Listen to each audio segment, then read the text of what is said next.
La carta a los Hebreos, capítulo 1.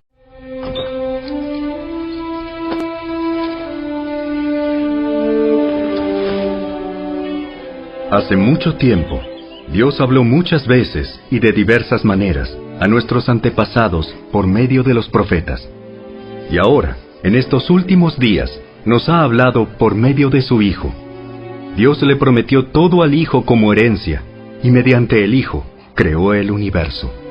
El Hijo irradia la gloria de Dios, y expresa el carácter mismo de Dios y sostiene todo con el gran poder de su palabra.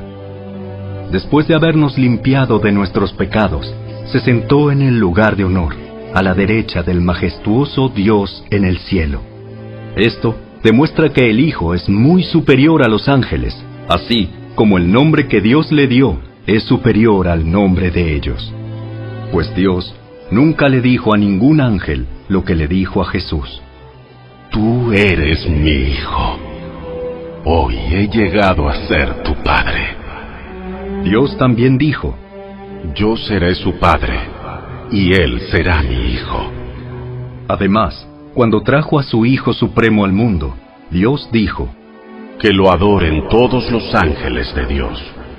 Pero con respecto a los ángeles, Dios dice, Él envía a sus ángeles como los vientos, y a sus sirvientes como llamas de fuego.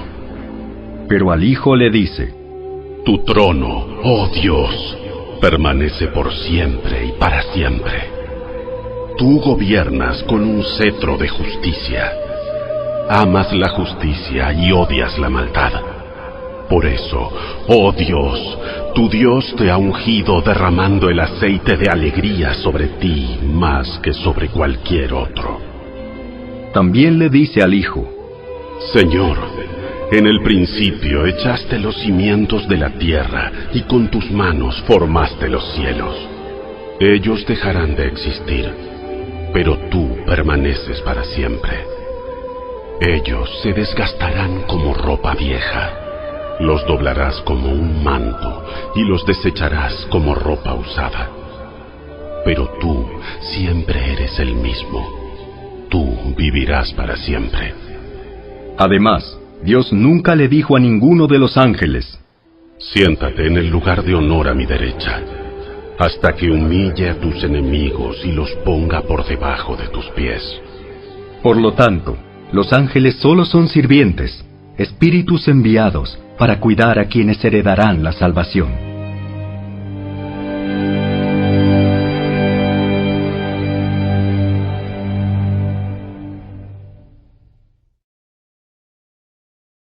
Capítulo 2. Así que debemos prestar mucha atención a las verdades que hemos oído, no sea que nos desviemos de ellas, pues el mensaje que Dios transmitió mediante los ángeles se ha mantenido siempre firme, y toda infracción de la ley y todo acto de desobediencia recibió el castigo que merecía. Entonces, ¿qué nos hace pensar que podemos escapar si descuidamos esta salvación tan grande, que primeramente fue anunciada por el mismo Señor Jesús y luego nos fue transmitida por quienes lo oyeron hablar? Además, Dios confirmó el mensaje mediante señales, maravillas, diversos milagros y dones del Espíritu Santo, según su voluntad. Es más, no son los ángeles quienes gobernarán el mundo futuro del cual hablamos, porque en cierto lugar las Escrituras dicen, ¿qué son los simples mortales para que pienses en ellos, o un hijo de hombre para que de él te ocupes? Sin embargo, los hiciste un poco menor que los ángeles y los coronaste de gloria y honor. Le diste autoridad sobre todas las cosas. Ahora bien, cuando dice todas las cosas, significa que nada queda afuera. Pero todavía no vemos que todas las cosas sean puestas bajo su autoridad. No obstante, lo que sí vemos es a Jesús, a quien se le dio una posición un poco menor que los ángeles, y debido a que sufrió la muerte por nosotros, ahora está coronado de gloria y honor. Efectivamente, por la gracia de Dios, Jesús conoció la muerte por todos. Dios, para quien y por medio de quien todo fue hecho, eligió llevar a muchos hijos a la gloria. convenía a Dios que, mediante el sufrimiento, hiciera a Jesús un líder perfecto, apto para llevarlos a la salvación. Por lo tanto, Jesús y los que Él hace santos tienen el mismo Padre. Por esa razón, Jesús no se avergüenza de llamarlos sus hermanos, pues le dijo a Dios: Anunciaré tu nombre a mis hermanos. Entre tu pueblo reunido te alabaré. También dijo: Pondré mi confianza en Él, es decir, yo y los hijos que Dios me ha dado. Debido a que los hijos de Dios son seres humanos, hechos de carne y sangre, el Hijo también se hizo de carne y sangre. Pues sólo como ser humano podía morir, y sólo mediante la muerte podía quebrantar el poder del diablo, quien tenía el poder sobre la muerte. Únicamente de esa manera el Hijo podía libertar a todos los que vivían esclavizados por temor a la muerte.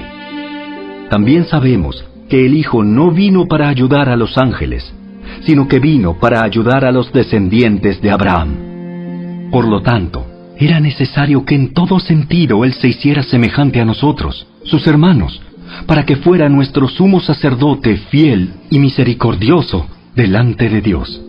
Entonces, podría ofrecer un sacrificio que quitaría los pecados del pueblo. Debido a que Él mismo ha pasado por sufrimientos y pruebas, puede ayudarnos cuando pasamos por pruebas.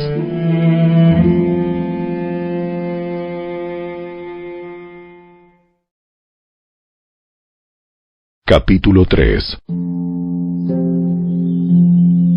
Así que, amados hermanos, ustedes que pertenecen a Dios y tienen parte con los que han sido llamados al cielo, consideren detenidamente a este Jesús, a quien declaramos mensajero de Dios y sumo sacerdote.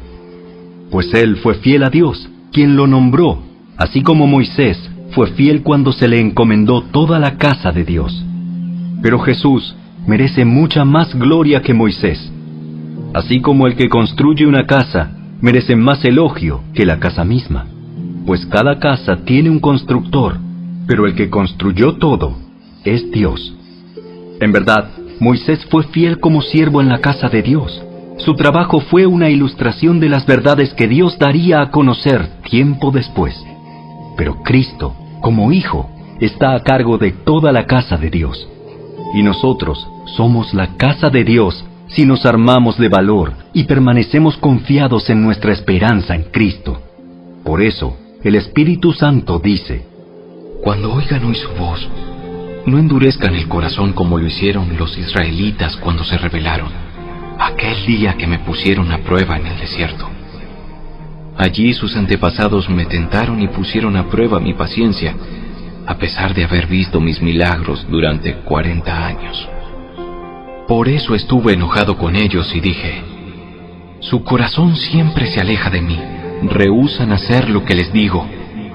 Así que en mi enojo juré: ellos nunca entrarán en mi lugar de descanso. Por lo tanto, amados hermanos, cuidado. Asegúrense de que ninguno de ustedes tenga un corazón maligno e incrédulo que los aleje del Dios vivo. Adviértanse unos a otros todos los días mientras dure ese hoy, para que ninguno sea engañado por el pecado y se endurezca contra Dios.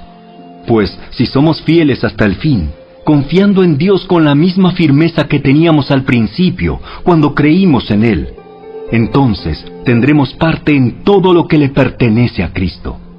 Recuerden lo que dice: Cuando oigan hoy su voz, no endurezcan el corazón como lo hicieron los israelitas cuando se rebelaron. ¿Y quiénes fueron los que se rebelaron contra Dios a pesar de haber oído su voz? ¿No fue acaso el pueblo que salió de Egipto guiado por Moisés? ¿Y quiénes hicieron enojar a Dios durante 40 años? ¿Acaso no fueron los que pecaron, cuyos cadáveres quedaron tirados en el desierto? ¿Y a quiénes hablaba Dios cuando juró que jamás entrarían en su descanso? ¿Acaso no fue a los que lo desobedecieron? Como vemos, ellos no pudieron entrar en el descanso de Dios a causa de su incredulidad.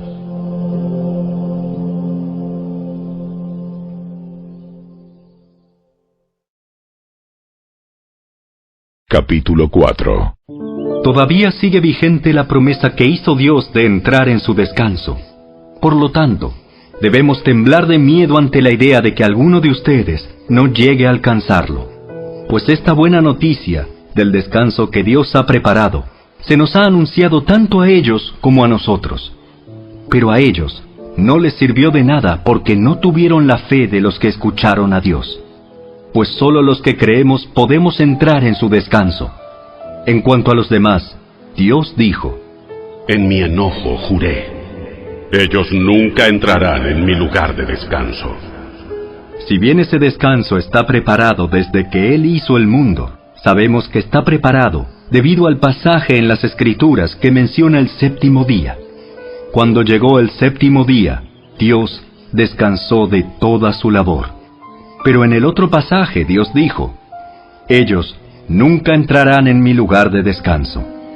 Así que el descanso de Dios está disponible para que la gente entre, pero los primeros en oír esta buena noticia no entraron porque desobedecieron a Dios. Entonces Dios fijó otro tiempo para entrar en su descanso, y ese tiempo es hoy. Lo anunció mucho más tarde por medio de David, en las palabras que ya se han citado: Cuando oigan hoy su voz, no endurezcan el corazón. Ahora bien, si Josué hubiera logrado darles ese descanso, Dios no habría hablado de otro día de descanso aún por venir. Así que todavía hay un descanso especial en espera para el pueblo de Dios. Pues todos los que han entrado en el descanso de Dios han descansado de su trabajo, tal como Dios descansó del suyo después de crear el mundo. Entonces, hagamos todo lo posible por entrar en ese descanso. Pero si desobedecemos a Dios como lo hizo el pueblo de Israel, caeremos. Pues la palabra de Dios es viva y poderosa. Es más cortante que cualquier espada de dos filos. Penetra entre el alma y el espíritu, entre la articulación y la médula del hueso. Deja al descubierto nuestros pensamientos y deseos más íntimos. No hay nada en toda la creación que esté oculto a Dios. Todo está desnudo y expuesto ante sus ojos, y es a Él a quien rendimos cuentas. Por lo tanto, ya que tenemos un gran sumo sacerdote que entró en el cielo, Jesús, el Hijo de Dios, aferrémonos a lo que creemos. Nuestro sumo sacerdote comprende nuestras debilidades, porque enfrentó todas y cada una de las pruebas que enfrentamos nosotros. Sin embargo, Él nunca pecó. Así que acerquémonos con toda confianza al trono de la gracia de nuestro Dios. Allí recibiremos su misericordia y encontraremos la gracia que nos ayudará cuando más la necesitemos.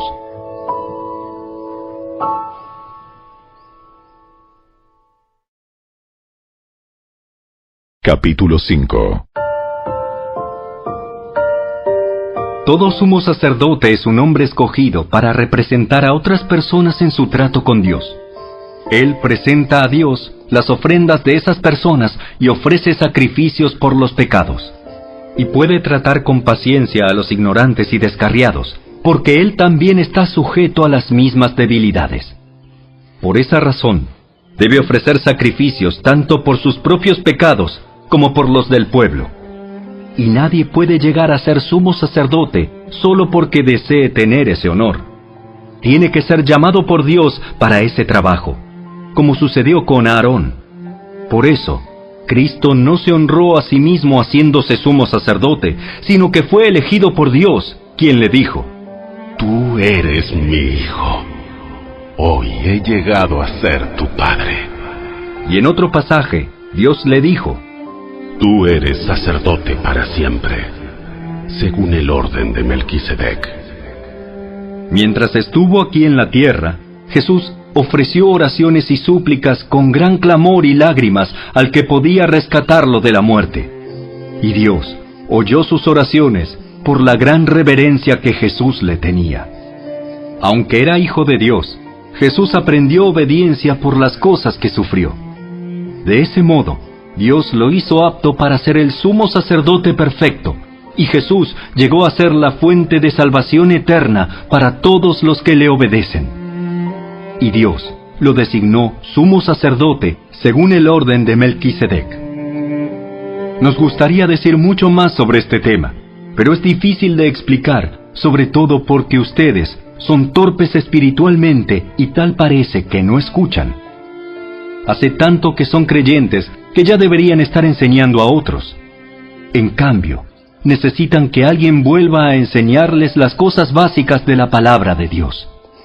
Son como niños pequeños que necesitan leche y no pueden comer alimento sólido, pues el que se alimenta de leche sigue siendo bebé y no sabe cómo hacer lo correcto. El alimento sólido es para los que son maduros, los que a fuerza de práctica están capacitados para distinguir entre lo bueno y lo malo.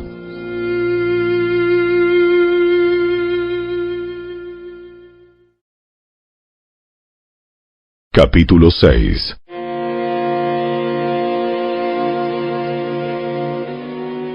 Así que dejemos de repasar una y otra vez las enseñanzas elementales acerca de Cristo. Por el contrario, sigamos adelante hasta llegar a ser maduros en nuestro entendimiento.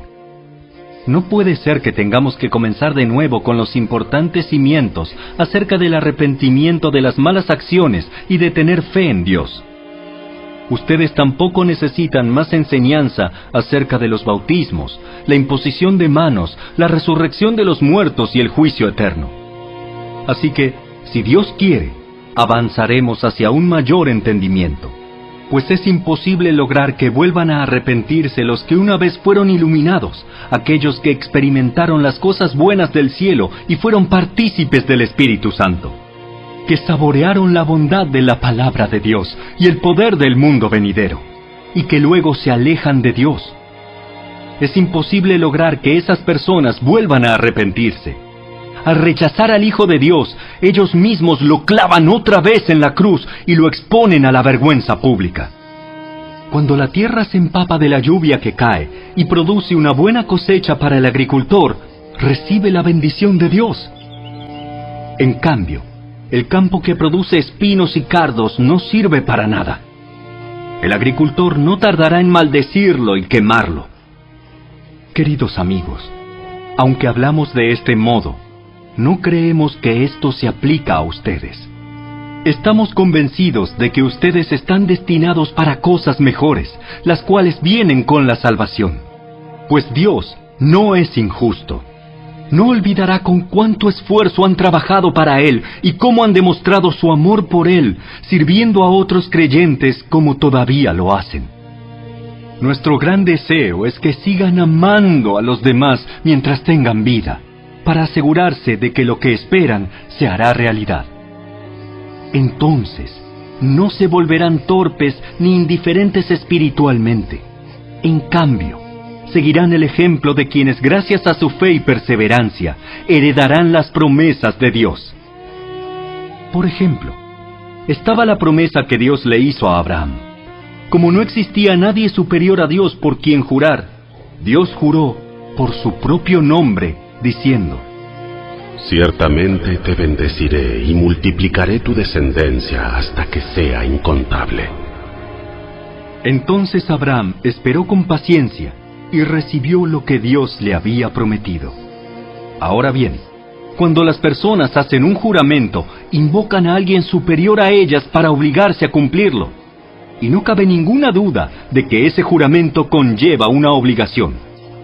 Dios también se comprometió mediante un juramento para que los que recibieran la promesa pudieran estar totalmente seguros de que Él jamás cambiaría de parecer. Así que Dios ha hecho ambas cosas, la promesa y el juramento.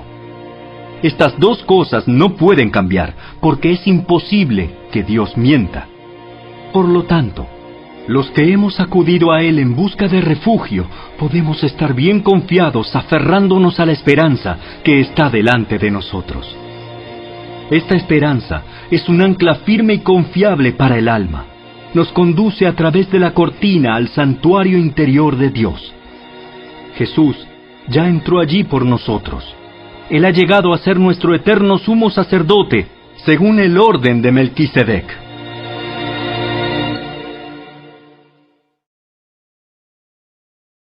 Capítulo 7.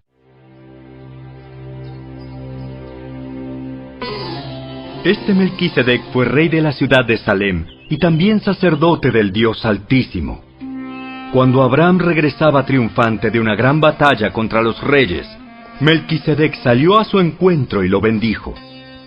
Después Abraham tomó la 10ª parte de todo lo que había capturado en la batalla y se la dio a Melquisedec. El nombre Melquisedec significa Rey de Justicia, y Rey de Salem significa Rey de Paz. No hay registro de su padre ni de su madre, ni de ninguno de sus antepasados. No hay principio ni fin de su vida. A semejanza del Hijo de Dios, sigue siendo sacerdote para siempre. Consideren entonces la grandeza de este Melquisedec. Incluso Abraham, el gran patriarca de Israel, reconoció esto al entregarle la 10ª parte de lo que había capturado en la batalla. Ahora bien, la ley de Moisés exigía que los sacerdotes, que son descendientes de Leví, le cobraran el diezmo al resto del pueblo de Israel, quienes también son descendientes de Abraham. Sin embargo, Melquisedec, que no era descendiente de Leví, recibió de Abraham la 10ª parte. Y Melquisedec bendijo a Abraham, quien ya había recibido las promesas de Dios.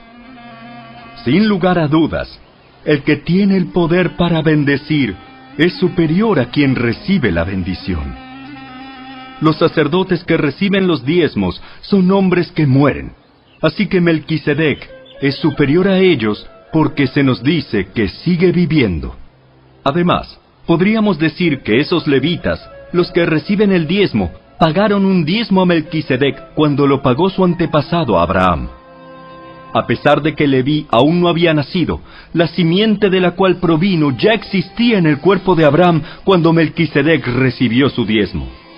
Entonces, si el sacerdocio de Leví, sobre el cual se basó la ley, hubiera podido lograr la perfección que Dios propuso, ¿por qué fue necesario que Dios estableciera un sacerdocio diferente, con un sacerdote según el orden de Melquisedec, en lugar del orden de Leví y Aarón?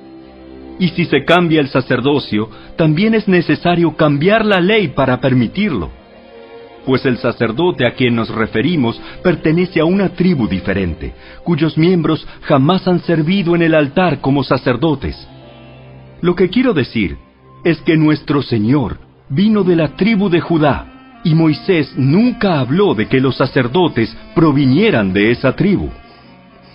Ese cambio resulta aún más evidente, ya que ha surgido un sacerdote diferente, quien es como Melquisedec. Jesús llegó a ser sacerdote no por cumplir con la ley del requisito físico de pertenecer a la tribu de Leví, sino por el poder de una vida que no puede ser destruida. Y el salmista lo señaló cuando profetizó: Tú eres sacerdote para siempre, según el orden de Melquisedec. Así que el antiguo requisito del sacerdocio quedó anulado por ser débil e inútil, pues la ley nunca perfeccionó nada, pero ahora confiamos en una mejor esperanza por la cual nos acercamos a Dios. Este nuevo sistema se estableció mediante un juramento solemne. Los descendientes de Aarón llegaron a ser sacerdotes sin un juramento, pero había un juramento con relación a Jesús, pues Dios le dijo: El Señor ha hecho un juramento y no romperá su promesa. Tú eres sacerdote para siempre. Debido a ese juramento, Jesús es quien garantiza este mejor pacto con Dios. Hubo muchos sacerdotes bajo el sistema antiguo porque la muerte les impedía continuar con sus funciones. Pero dado que Jesús vive para siempre, su sacerdocio dura para siempre. Por eso puede salvar, una vez y para siempre, a los que vienen a Dios por medio de Él, quien vive para siempre a fin de interceder con Dios a favor de ellos. Él es la clase de sumo sacerdote que necesitamos, porque es santo y no tiene culpa ni mancha de pecado. Él ha sido apartado de los pecadores y se le ha dado el lugar de más alto honor en el cielo.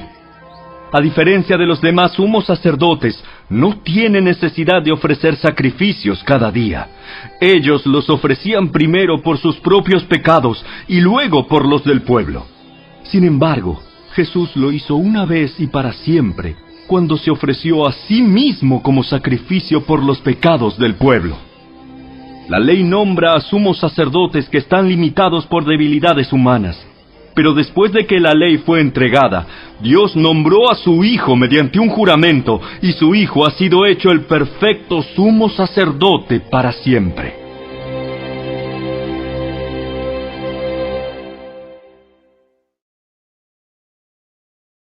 Capítulo 8. El punto principal es el siguiente. Tenemos un sumo sacerdote quien se sentó en el lugar de honor, a la derecha del trono del Dios majestuoso en el cielo. Allí sirve como ministro en el tabernáculo del cielo, el verdadero lugar de adoración construido por el Señor y no por manos humanas. Ya que es deber de todo sumo sacerdote presentar ofrendas y sacrificios, nuestro sumo sacerdote también tiene que presentar una ofrenda. Si estuviera aquí en la tierra, ni siquiera sería sacerdote, porque ya hay sacerdotes que presentan las ofrendas que exige la ley. Ellos sirven dentro de un sistema de adoración que es solo una copia, una sombra del verdadero que está en el cielo. Pues cuando Moisés estaba por construir el tabernáculo, Dios le advirtió lo siguiente: asegúrate de hacer todo según el modelo que te mostré aquí en la montaña. Pero ahora a Jesús, nuestro sumo sacerdote, se le ha dado un ministerio que es muy superior al sacerdocio antiguo, porque Él es mediador a nuestro favor de un mejor pacto con Dios basado en promesas mejores. Si el primer pacto no hubiera tenido defectos, no habría sido necesario reemplazarlo con un segundo pacto. Pero cuando Dios encontró defectos en el pueblo, dijo: se acerca el día en que haré un nuevo pacto con el pueblo de Israel y de Judá. Este pacto no será como el que hice con sus antepasados, cuando los tomé de la mano y los saqué de la tierra de Egipto. Ellos no permanecieron fieles a mi pacto, por eso les di la espalda. Pero este es el nuevo pacto que haré con el pueblo de Israel en ese día. Pondré mis leyes en su mente y las escribiré en su corazón. Yo seré su Dios, y ellos serán mi pueblo. Y no habrá necesidad de enseñar a sus vecinos, ni habrá necesidad de enseñar a sus parientes diciendo: deberías conocer al Señor. Pues todos ya me conocerán, desde el más pequeño hasta el más grande. Perdonaré sus maldades y nunca más me acordaré de sus pecados. Cuando Dios habla de un nuevo pacto, quiere decir que ha hecho obsoleto al primero, el cual ha caducado y pronto desaparecerá.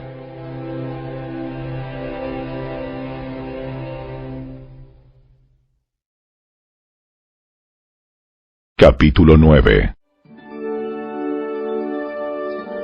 Ese primer pacto entre Dios e Israel incluía ordenanzas para la adoración y un lugar de culto aquí, en la tierra. Ese tabernáculo estaba formado por 2 salas. En la primera sala había un candelabro, una mesa y los panes consagrados sobre ella. Esta sala se llamaba Lugar Santo. Luego había una cortina detrás de la cual se encontraba la segunda sala, llamada Lugar Santísimo.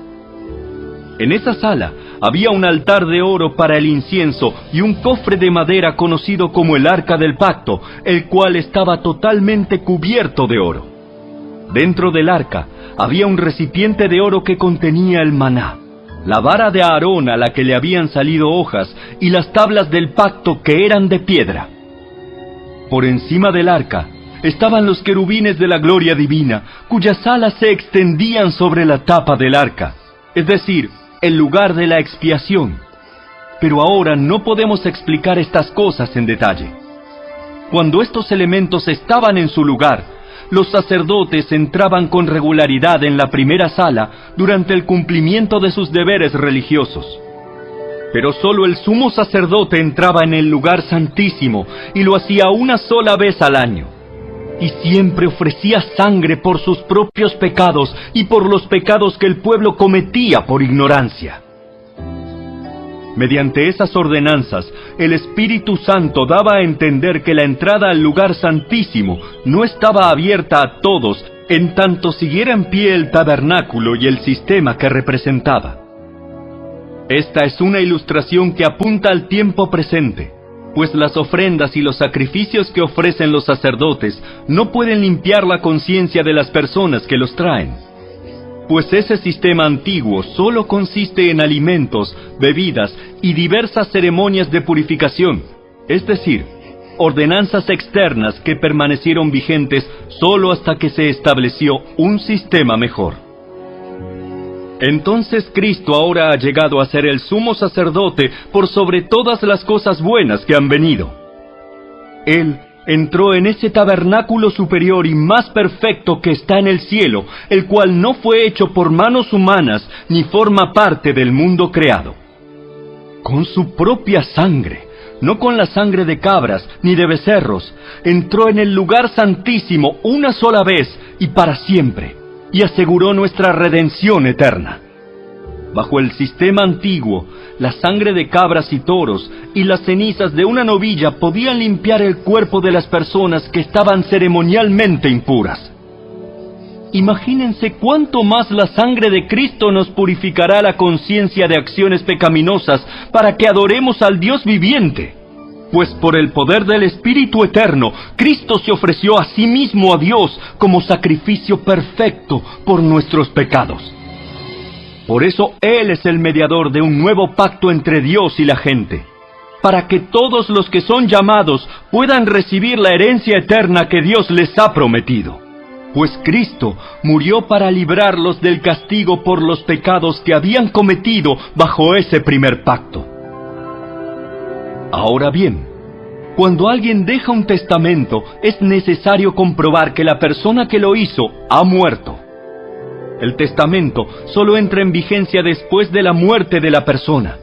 Mientras viva el que lo hizo, el testamento no puede entrar en vigencia. Por eso, aún el primer pacto fue puesto en vigencia con la sangre de un animal. Pues después de que Moisés había leído cada uno de los mandamientos de Dios a todo el pueblo, tomó la sangre de los becerros y las cabras junto con agua y roció tanto el libro de la ley de Dios como a todo el pueblo con ramas de hisopo y lana de color escarlata. Entonces dijo: Esta sangre confirma el pacto que Dios ha hecho con ustedes. De la misma manera, roció con la sangre el tabernáculo y todo lo que se usaba para adorar a Dios. De hecho, según la ley de Moisés, casi todo se purificaba con sangre, porque sin derramamiento de sangre no hay perdón. Por esa razón, el tabernáculo y todo lo que en él había, que eran copias de las cosas del cielo, debían ser purificados mediante la sangre de animales. Pero las cosas verdaderas del cielo debían ser purificadas mediante sacrificios superiores a la sangre de animales. Pues Cristo no entró en un lugar santo hecho por manos humanas, que era solo una copia del verdadero que está en el cielo. Él entró en el cielo mismo para presentarse ahora delante de Dios a favor de nosotros. Y no entró en el cielo para ofrecerse a sí mismo una y otra vez, como lo hace el sumo sacerdote aquí en la tierra, que entra en el lugar santísimo año tras año con la sangre de un animal. Si eso hubiera sido necesario, Cristo tendría que haber sufrido la muerte una y otra vez desde el principio del mundo. Pero ahora, en el fin de los tiempos, Cristo se presentó una sola vez y para siempre, para quitar el pecado mediante su propia muerte en sacrificio. Y así como cada persona está destinada a morir una sola vez y después vendrá el juicio, así también Cristo fue ofrecido una sola vez y para siempre, a fin de quitar los pecados de muchas personas. Cristo vendrá otra vez, no para ocuparse de nuestros pecados, sino para traer salvación a todos los que esperan con anhelo su venida.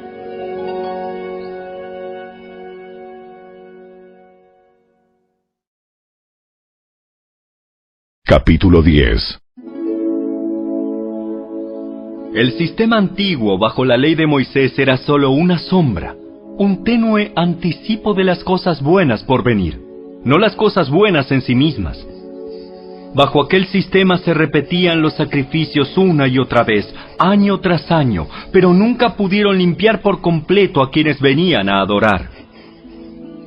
Si los sacrificios hubieran podido limpiar por completo, entonces habrían dejado de ofrecerlos, porque los adoradores se habrían purificado una sola vez y para siempre, y habrían desaparecido los sentimientos de culpa. Pero en realidad, esos sacrificios les recordaban sus pecados año tras año, pues no es posible que la sangre de los toros y las cabras quite los pecados. Por eso, cuando Cristo vino al mundo, le dijo a Dios: No quisiste sacrificios de animales ni ofrendas por el pecado, pero me has dado un cuerpo para ofrecer. No te agradaron las ofrendas quemadas ni otras ofrendas por el pecado. Luego dije: Aquí estoy, oh Dios. He venido a hacer tu voluntad, como está escrito acerca de mí en las Escrituras. Primero, Cristo dijo: No quisiste sacrificios de animales, ni ofrendas por el pecado, ni ofrendas quemadas, ni otras ofrendas por el pecado. Tampoco te agradaron todas esas ofrendas, aun cuando la ley de Moisés las exige. Luego dijo: Aquí estoy, he venido a hacer tu voluntad. Él anula el primer pacto para que el segundo entre en vigencia, pues la voluntad de Dios fue que el sacrificio del cuerpo de Jesucristo nos hiciera santos una vez y para siempre. Bajo el antiguo pacto, el sacerdote oficia de pie delante del altar día tras día, ofreciendo los mismos sacrificios una y otra vez, los cuales nunca pueden quitar los pecados.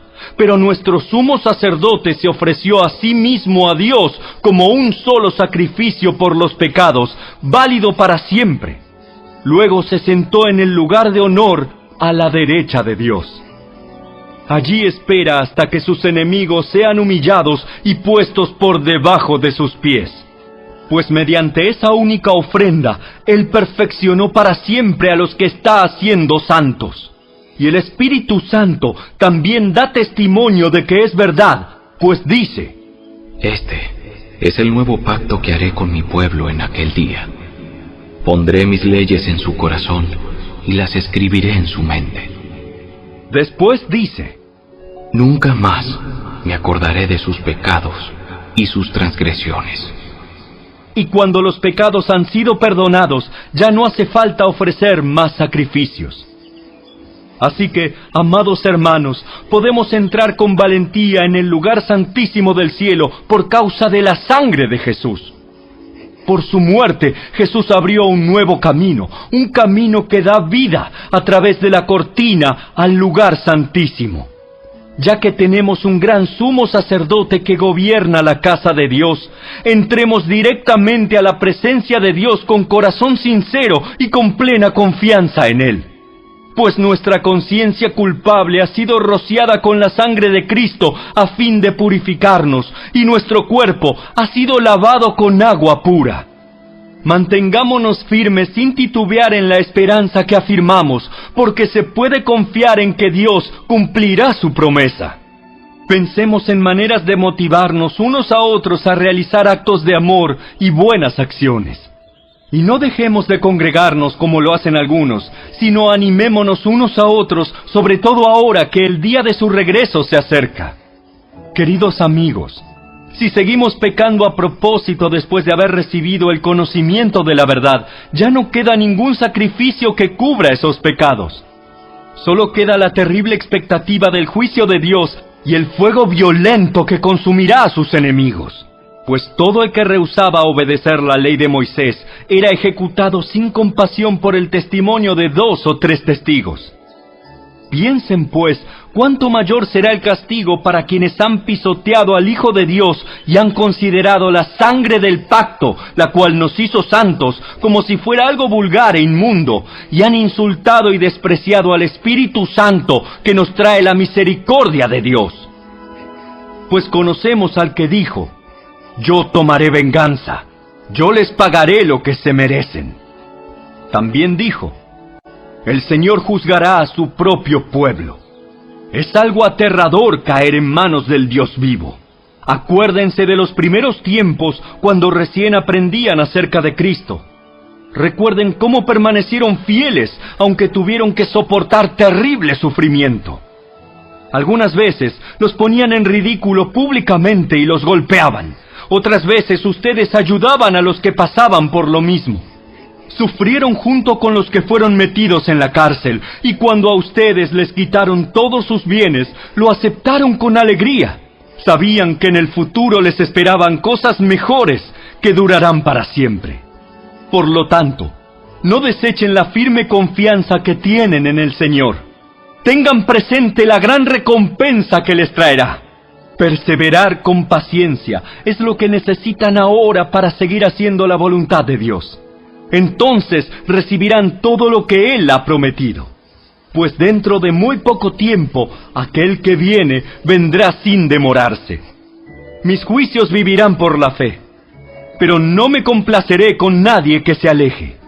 Pero nosotros no somos de los que se apartan de Dios hacia su propia destrucción. Somos los fieles, y nuestras almas serán salvas.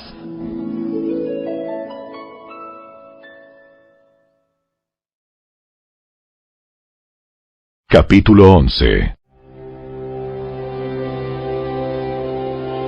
La fe es la confianza de que en verdad sucederá lo que esperamos. Es lo que nos da la certeza de las cosas que no podemos ver. Por su fe, la gente de antaño gozó de una buena reputación. Por la fe entendemos que todo el universo fue formado por orden de Dios, de modo que lo que ahora vemos no vino de cosas visibles. Fue por la fe que Abel presentó a Dios una ofrenda más aceptable que la que presentó Caín. La ofrenda de Abel demostró que era un hombre justo, y Dios aprobó sus ofrendas. Aunque Abel murió hace mucho tiempo, todavía nos habla por su ejemplo de fe. Fue por la fe que Enoc ascendió al cielo sin morir. Desapareció porque Dios se lo llevó. Pues antes de ser llevado, lo conocían como una persona que agradaba a Dios. De hecho, sin fe es imposible agradar a Dios. Todo el que desea acercarse a Dios debe creer que Él existe y que Él recompensa a los que lo buscan con sinceridad. Fue por la fe que Noé construyó un barco grande para salvar a su familia del diluvio en obediencia a Dios, quien le advirtió de cosas que nunca antes habían sucedido. Por su fe, Noé condenó al resto del mundo y recibió la justicia que viene por la fe. Fue por la fe que Abraham obedeció cuando Dios lo llamó para que dejara su tierra y fuera a otra que él le daría por herencia. Se fue sin saber a dónde iba. Incluso cuando llegó a la tierra que Dios le había prometido, vivió allí por fe, pues era como un extranjero que vive en carpas. Lo mismo hicieron Isaac y Jacob, quienes heredaron la misma promesa. Abraham esperaba con confianza una ciudad de cimientos eternos, una ciudad diseñada y construida por Dios. Fue por la fe que hasta Sara pudo tener un hijo, a pesar de ser estéril y demasiado anciana. Ella creyó que Dios cumpliría su promesa. Así que una nación entera provino de este solo hombre, quien estaba casi muerto en cuanto a tener hijos. Una nación con tantos habitantes que como las estrellas de los cielos y la arena de la orilla del mar es imposible contar. Todas estas personas murieron aún creyendo lo que Dios les había prometido. Y aunque no recibieron lo prometido, lo vieron desde lejos y lo aceptaron con gusto. Coincidieron en que eran extranjeros y nómadas aquí en este mundo. Es obvio que quienes se expresan así esperan tener su propio país. Si hubieran añorado el país del que salieron, bien podrían haber regresado. Sin embargo, buscaban un lugar mejor, una patria celestial. Por eso, Dios no se avergüenza de ser llamado el Dios de ellos, pues les ha preparado una ciudad. Fue por la fe que Abraham ofreció a Isaac en sacrificio cuando Dios lo puso a prueba. Abraham, quien había recibido las promesas de Dios, estuvo dispuesto a sacrificar a su único hijo, Isaac, aun cuando Dios le había dicho: Isaac es el hijo mediante el cual procederán tus descendientes. Abraham llegó a la conclusión de que si Isaac moría, Dios tenía el poder para volverlo a la vida, y en cierto sentido, Abraham recibió de vuelta a su hijo de entre los muertos. Fue por la fe que Isaac prometió a sus hijos Jacob y Esaú bendiciones para el futuro. Fue por la fe que Jacob, cuando ya era anciano y estaba por morir, bendijo a cada uno de los hijos de José y se inclinó para adorar, apoyado en su vara. Fue por la fe que José, cuando iba a morir, declaró con confianza que el pueblo de Israel saldría de Egipto. Incluso les mandó que se llevaran sus huesos cuando ellos salieran. Fue por la fe que cuando nació Moisés, sus padres lo escondieron durante 3 meses. Vieron que Dios les había dado un hijo fuera de lo común y no tuvieron temor de desobedecer la orden del rey. Fue por la fe que Moisés, cuando ya fue adulto, rehusó llamarse hijo de la hija del faraón. Prefirió ser maltratado con el pueblo de Dios a disfrutar de los placeres momentáneos del pecado. Consideró que era mejor sufrir por causa de Cristo que poseer los tesoros de Egipto, pues tenía la mirada puesta en la gran recompensa que recibiría. Fue por la fe que Moisés salió de la tierra de Egipto sin temer el enojo del rey. Siguió firme en su camino porque tenía los ojos puestos en el invisible. Fue por la fe que Moisés ordenó que el pueblo de Israel celebrara la Pascua y rociara con sangre los marcos de las puertas para que el ángel de la muerte no matara a ninguno de sus primeros hijos varones. Fue por la fe que el pueblo de Israel atravesó el Mar Rojo como si estuviera pisando tierra seca, pero cuando los egipcios intentaron seguirlos, murieron todos ahogados. Fue por la fe que el pueblo de Israel marchó alrededor de Jericó durante 7 días y las murallas se derrumbaron. Fue por la fe que Rahab, la prostituta, no fue destruida junto con los habitantes de su ciudad que se negaron a obedecer a Dios, pues ella había recibido en paz a los espías. ¿Cuánto más les tengo que decir? Se necesitaría demasiado tiempo para contarles acerca de la fe de Gedeón, Barak, Sansón, Jefté, David, Samuel y todos los profetas. Por la fe, esas personas conquistaron reinos, gobernaron con justicia y recibieron lo que Dios les había prometido. Cerraron bocas de leones, apagaron llamas de fuego y escaparon de morir a filo de espada. Su debilidad se convirtió en fortaleza. Llegaron a ser poderosos en batalla e hicieron huir a ejércitos enteros. Hubo mujeres que recibieron otra vez con vida a sus seres queridos que habían muerto. Sin embargo, otros fueron torturados porque rechazaron negar a Dios a cambio de la libertad. Ellos pusieron su esperanza en una vida mejor que viene después de la resurrección. Algunos fueron ridiculizados y sus espaldas fueron laceradas con látigos. Otros fueron encadenados en prisiones. Algunos murieron apedreados. A otros los cortaron por la mitad con una sierra y a otros los mataron a espada. Algunos anduvieron vestidos con pieles de ovejas y cabras, desposeídos y oprimidos y maltratados. Este mundo no era digno de ellos. Vagaron por desiertos y montañas, se escondieron en cuevas y hoyos de la tierra.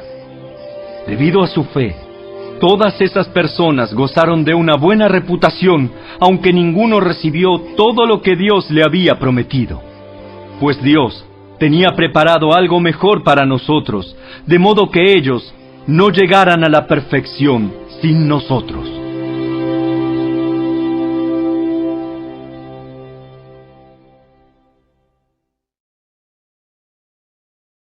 Capítulo 12. Por lo tanto, ya que estamos rodeados por una enorme multitud de testigos de la vida de fe, quitémonos todo peso que nos impida correr, especialmente el pecado que tan fácilmente nos hace tropezar, y corramos con perseverancia la carrera que Dios nos ha puesto por delante. Esto lo hacemos al fijar la mirada en Jesús, el campeón que inicia y perfecciona nuestra fe. Debido al gozo que le esperaba, Jesús soportó la cruz sin importarle la vergüenza que ésta representaba. Ahora está sentado en el lugar de honor junto al trono de Dios. Piensen en toda la hostilidad que soportó por parte de pecadores. Así no se cansarán ni se darán por vencidos. Después de todo, ustedes aún no han dado su vida en la lucha contra el pecado. ¿Acaso olvidaron las palabras de aliento con que Dios les habló a ustedes como a hijos? Él dijo: Hijo mío, no tomes a la ligera la disciplina del Señor, y no te des por vencido cuando te corrige.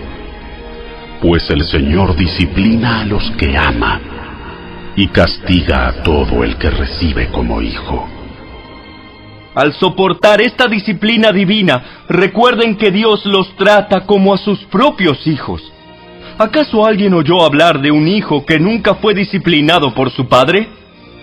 Si Dios no los disciplina a ustedes como lo hace con todos sus hijos, quiere decir que ustedes no son verdaderamente sus hijos, sino ilegítimos. Ya que respetábamos a nuestros padres terrenales que nos disciplinaban, entonces, ¿acaso no deberíamos someternos aún más a la disciplina del Padre de nuestro espíritu y así vivir para siempre?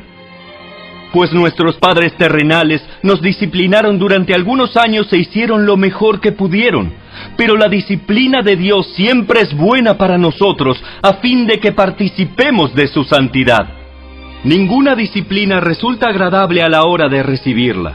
Al contrario, es dolorosa, pero después produce la apacible cosecha de una vida recta para los que han sido entrenados por ella.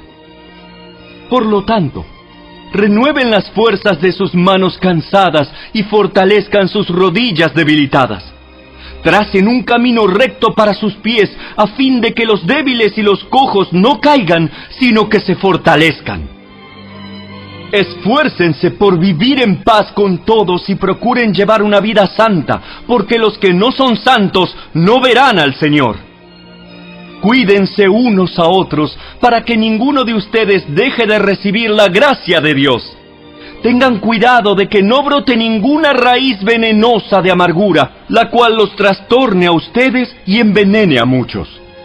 Asegúrense de que ninguno sea inmoral ni profano, como Esaú, que cambió sus derechos de primer hijo varón por un simple plato de comida.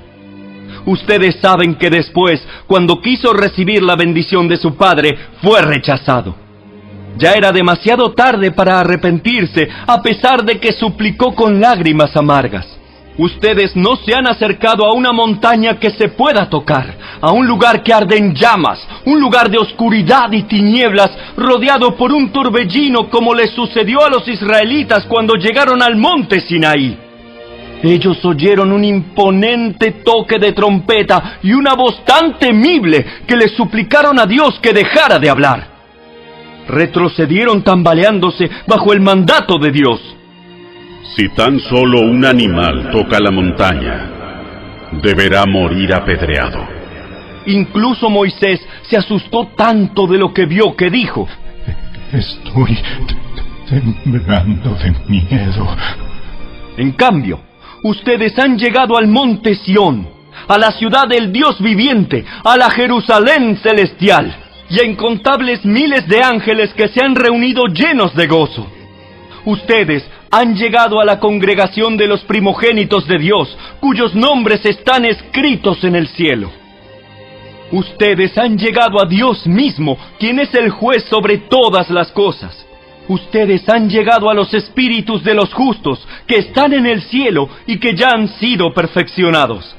Ustedes han llegado a Jesús, el mediador del nuevo pacto entre Dios y la gente, y también a la sangre rociada, que habla de perdón en lugar de clamar por venganza como la sangre de Abel.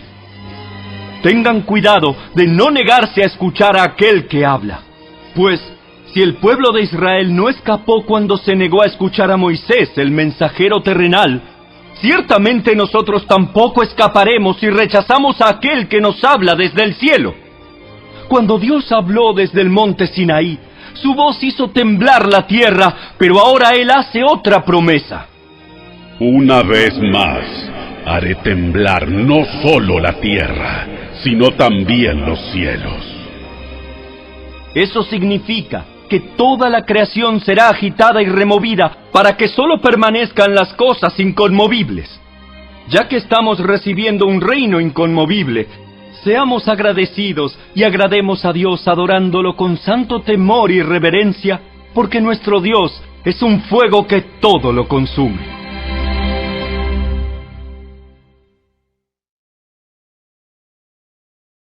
Capítulo 13.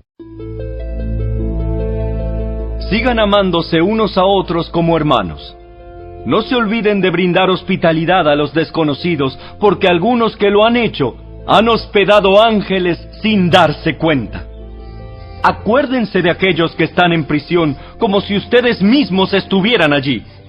Acuérdense también de los que son maltratados, como si ustedes mismos sintieran en carne propia el dolor de ellos. Honren el matrimonio, y los casados manténganse fieles el uno al otro. Con toda seguridad, Dios juzgará a los que cometen inmoralidades sexuales y a los que cometen adulterio. No amen el dinero, estén contentos con lo que tienen, pues Dios ha dicho: Nunca te fallaré, jamás te abandonaré. Así que podemos decir con toda confianza: El Señor es quien me ayuda, por tanto no temeré. ¿Qué me puede hacer un simple mortal? Acuérdense de los líderes que les enseñaron la palabra de Dios. Piensen en todo lo bueno que haya resultado de su vida y sigan el ejemplo de su fe. Jesucristo es el mismo ayer, hoy y siempre. Así que no se dejen cautivar por ideas nuevas y extrañas. Su fortaleza espiritual proviene de la gracia de Dios y no depende de reglas sobre los alimentos que de nada sirven a quienes las siguen. Tenemos un altar del cual los sacerdotes del tabernáculo no tienen derecho a comer. Bajo el sistema antiguo, el sumo sacerdote llevaba la sangre de los animales al lugar santo como sacrificio por el pecado, y los cuerpos de esos animales se quemaban fuera del campamento. De igual manera, Jesús sufrió y murió fuera de las puertas de la ciudad para hacer santo a su pueblo mediante su propia sangre. Entonces, salgamos al encuentro de Jesús, fuera del campamento, y llevemos la deshonra que Él llevó. Pues este mundo no es nuestro hogar permanente. Esperamos el hogar futuro. Por lo tanto, por medio de Jesús, ofrezcamos un sacrificio continuo de alabanza a Dios, mediante el cual proclamamos nuestra lealtad a su nombre. Y no se olviden de hacer el bien, ni de compartir lo que tienen con quienes pasan necesidad. Estos son los sacrificios que le agradan a Dios. Obedezcan a sus líderes espirituales y hagan lo que ellos dicen. Su tarea es cuidar el alma de ustedes y tienen que rendir cuentas a Dios. Denles motivos para que la hagan con alegría y no con dolor. Esto último ciertamente no los beneficiará a ustedes. Oren por nosotros, pues tenemos la conciencia limpia y deseamos comportarnos con integridad en todo lo que hacemos. Y oren especialmente para que pueda regresar a verlos pronto. Y ahora, que el Dios de paz, quien levantó de entre los muertos a nuestro Señor Jesús, el gran pastor de las ovejas, y que ratificó un pacto eterno con su sangre, los capacite con todo lo que necesiten para hacer su voluntad. Que Él produzca en ustedes, mediante el poder de Jesucristo, todo lo bueno que a Él le agrada. A Él sea toda la gloria por siempre y para siempre. Amén. Les ruego, amados hermanos, que hagan caso a lo que les escribí en esta breve exhortación. Quiero que sepan que nuestro hermano Timoteo ya salió de la cárcel. Si llega pronto, lo llevaré conmigo cuando vaya a verlos. Saluden a todos los líderes y a todos los creyentes que están allí. Los creyentes de Italia les envían sus saludos. Que la gracia de Dios sea con todos ustedes.